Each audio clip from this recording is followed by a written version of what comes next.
What's up guys, this is Deluxe Gamer here, and this is my channel here on YouTube. This is now my second video on this channel, and I want to point out that I'm just starting to get serious with YouTube in terms of producing great content, but also more frequently. I've made a handful of videos on multiple separate channels in the past, but I'm now looking to see if I can make this channel into something, perhaps grab a bit of an audience while also continuing to produce good content. So if you like these videos and want to see more, make sure to subscribe, like, comment, and share about my channel so we can grow into something on YouTube. By the way, not being thirsty for likes and subs. But just saying it would be cool to get a bit of an audience and produce some nice basketball content on this channel, because at the end of the day, we all love basketball here, myself included. But anyways, I hope you guys enjoyed this NBA comparison between Kawhi and KD, and make sure to give me a thumbs up if you like it. Thanks for watching and enjoy the video. Peace. Kevin Durant and Kawhi Leonard are two of some of the best small forwards in the game of basketball today. One being a 6'11" freak who has the skills of a guard and who has an uncanny ability to score at will in seemingly every way possible. He excels due to his length, quick release, and footwork on that end, and is also very formidable in the clutch. He is, simply put, without question, one of the most dynamic scorers in league history. The other is known for being a lockdown defender on the defensive end, yet who is also an efficient and effective scorer in his own right, and who is also known for having the clutch gene to close games. He does not have any glaring weaknesses in his game, as he excels at both ends of the floor and can impact the game in ways that doesn't always show up in the box score. There have been multiple occasions of the comparison between these two players on different debate shows and also other YouTube channels. But regardless of who people think is better, there is no doubt in everyone's mind that these players are both talents who can lead and who have led their teams to an NBA championship. With that being said, however, it is fun to debate and to also see who could be the better player in a comparison of two. While everyone looks at it from some difference of angles and also different perspectives, this is how I personally rank players. I compare them with 10 separate categories in which I give them a ranking from 1 to 10. First is their offensive ability, second is defense, third is rebounding, fourth is passing, fifth efficiency, sixth leadership, seventh is their underrated abilities, eighth accomplishments, ninth is competition, and 10th being their value. Every category will be added up at the end, and the higher score wins. And just a disclaimer here, just because my ranking system puts one player above the other, it does not mean that is the definitive answer. Both players are great regardless of who thinks who is better. And as a second disclaimer, I will also have no bias when determining the scoring of the two players to maximize the accuracy of rating these two as it should be. But with all that out of the way, let's get started in ranking these two players, Kevin Durant and Kawhi Leonard. The first category is scoring, and keep in mind my scoring category does not focus on efficiency, it just focuses on how many points per game a player scores, even though I do throw in some other metrics. I will start off with Kevin Durant. Now KD, as we all know, is one of, if not the best scorer in the game today. With his height of 6'11", long wingspan, and ability to shoot from anywhere on the floor with a multiple array of moves, there's no coincidence that he puts up huge scoring numbers. During this past 18-19 season with Golden State, he put up a solid 26 points per game, 52% from the field, 35% from three, and 88% from the free throw line. These splits are similar to his 27 points, 49% field goals, 38% three-point percentage, and 88% free throw shooting for his career. Putting this past regular season into context, KD was of course on the Golden State Warriors, meaning he shared the court with Stephen Curry, Klay Thompson, and Draymond Green, three guys who took their fair share of shots that could have gone to KD had they not been on his team. Putting his career into context, he has had to share the ball with two ball-dominant point guards, being Russ and Steph, but was still a main scoring option in OKC. Regardless, 27 points per game for a career is nothing to sleep on, so I'm going to have to give a 9.5 for Kevin Durant in this category. Now on to Kawhi Leonard. The Claw in his early years in the league with the Spurs was not seen as a scorer, but primarily as a defender. However, through hard work and determination, he has increased his scoring as his career has progressed. He has improved his ball handling, but most importantly his shooting ability, which has allowed him to see improvement in his scoring averages. Kawhi this past season with Toronto averaged just under 27 points per game on 50% field goals, 37% from 3, and 85% from the free throw line. This has improved from his career averages of 18 points on 50% field goal shooting, 38% from 3, and 85% from the line. Putting this last season into context, Kawhi was the clear-cut scoring option on his team due to him being the only superstar talent on it, which made it easier for him to score. However, 27 points per game is still very impressive, also considering he normally guards the opponent's best player, which is very hard to do night in and night out. For his career as a whole, looking at his San Antonio days, Kawhi has been given free rein to score the ball due to Pop needing his ability to put the ball in the basket to win games.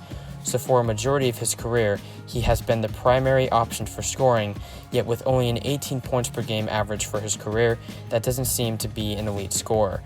However, I am taking into account his improvement in scoring and also his ability to still average 27 points per game as he averaged that last season. I'm going to give Kawhi Leonard an 8 in this category. The second category is defense. Once again, I will start off with KD. Now, Kevin Durant, up until recently with Golden State, was not considered to be a great defender. However, he has tremendous physical tools to be an elite defender with a 7'6" wingspan and quickness to switch in the pick and roll. KD has put up just over 1 block and 1 steal for his career, which is not bad in the slightest.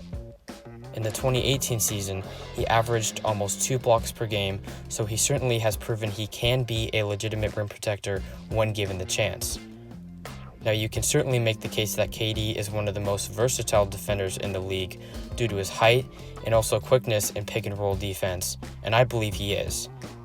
It is so uniquely and incredibly impressive that a 6'11", 240-pound man is quick enough on the perimeter to defend guards, yet strong and lanky enough to protect the rim inside.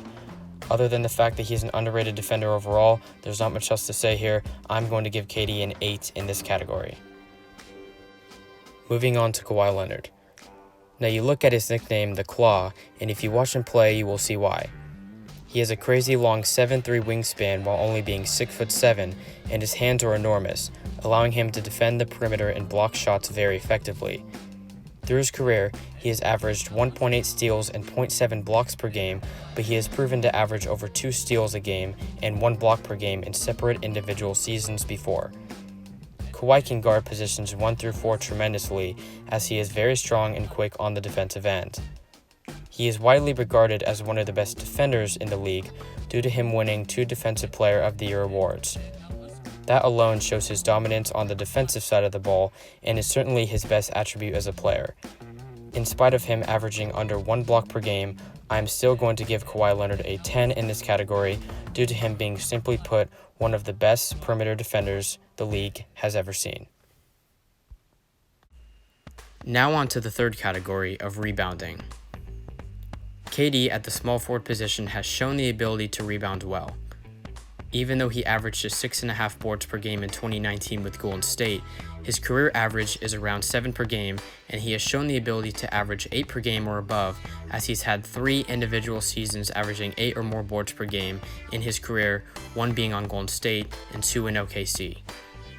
With KD being 6'11" with a long wingspan, 7 for his career is not as impressive as you would think, but you have to take into account that he does have also the task of guarding perimeter players, for example in the pick and roll and switching on the guards defensively. That does not allow him to grab as many boards as he could, but 7 nonetheless is not bad for his position. I'm going to give KD a 7 in this category, considering everything I just mentioned. Now on to Kawhi. It's safe to say that Kawhi can rebound pretty well for his position as well. He's not on the level of KD, as his career average is around 6 boards a night, but this last season with the Raptors he averaged an improved 7.3, the best of his career.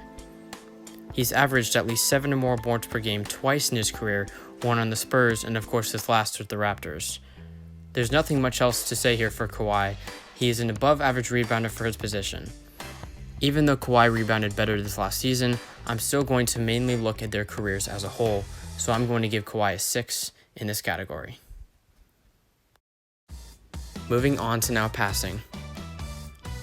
Starting off with KD once again, it's safe to say passing is one of the most underrated parts of his game, as he's averaged 4 his whole career. In OKC, he averaged less assists per game than with Golden State.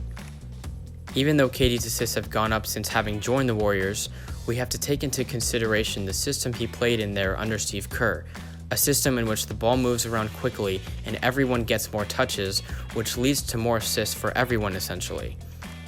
However, we also have to consider that in OKC, he still averaged around 3 to 4 assists per game, sharing the floor with a ball-dominant point guard in Russell Westbrook for 8 years, and also James Harden for 3, who both took their fair share of shots away from him and potential assists away from him.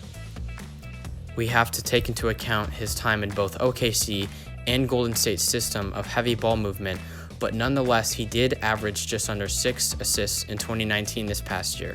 And 6 assists is still 6 assists, and 4 for a career is not bad by any metric, so I'm going to give KD a 6 in this category. Now on to Kawhi. Looking at context, he has played in the also high ball movement system under Coach Pop in San Antonio, so he has had his opportunities to get assists. However, the highest assist season per game he had was in 2017 with the Spurs, only averaging 3.5 per game, and his career average is around 2.5 a game. Considering he played with San Antonio for every year except one for his career, you cannot give him a great passing score. However, he did average over 3 assists per game in this past 2019 season, which helps him out a bit, as it's a completely different system in Toronto than it is with the Spurs. Other than that, there's not much to say here. Kawhi is a slightly above average passer for his position. All things considered, I'm going to give Kawhi a 4 in this category. The 5th category is efficiency. As we all know, there are phenomenal scorers in the league. However, some score more efficiently than others, and that can play a huge role in determining whether their teams win or not. For example, Monte Ellis in the late 2000s and early 2010s was an exceptional scorer due to his insane quickness and slashing prowess at the rim despite his height of just 6'3". However, even though he was averaging over 25 points per game in 2010 for Golden State, he had to take 22 shots a night and only had a free throw percentage of 75% to accomplish that feat.